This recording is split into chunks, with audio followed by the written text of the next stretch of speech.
interface pour piloter mes images en quadrichromie.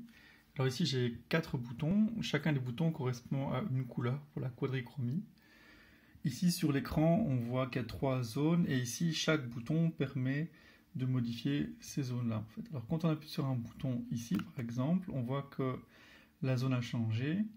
Ici en fait on est sur la couleur cyan, le cyan c'est le premier bouton en fait, et donc quand je tourne le bouton ici, on voit que je change la position de ma couleur en fait en X.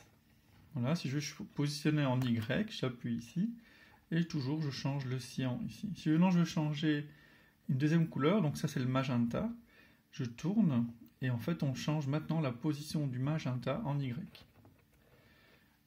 Donc ici c'est cyan, magenta, jaune et noir. Bah ici en fait on pourrait changer par exemple le jaune ou le noir en position Y.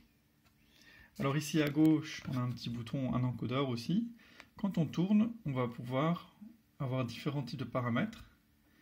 Par exemple ici, les rotations de l'image, les positions de l'image qu'on a vues juste avant.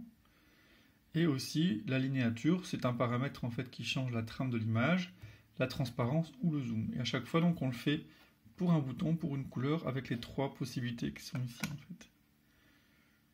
Voilà, donc ici par exemple, la couleur cyan, elle fait ces 3 paramètres de couleur-ci, donc du rouge à 0, du vert à 158 et du bleu à 173. Ben, on pourrait changer par exemple le rouge et rajouter du rouge dans le cyan en fait. Et donc dans ce cas-ci, ben, je vais... pardon, c'était celui-ci, pardon, je recommence. Donc j'appuie sur le bouton cyan, c'est pas facile avec la vidéo.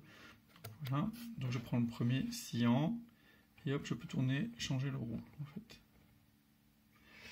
Voilà, alors sinon bah, c'est un boîtier découpé dans du bois en fait et gravé.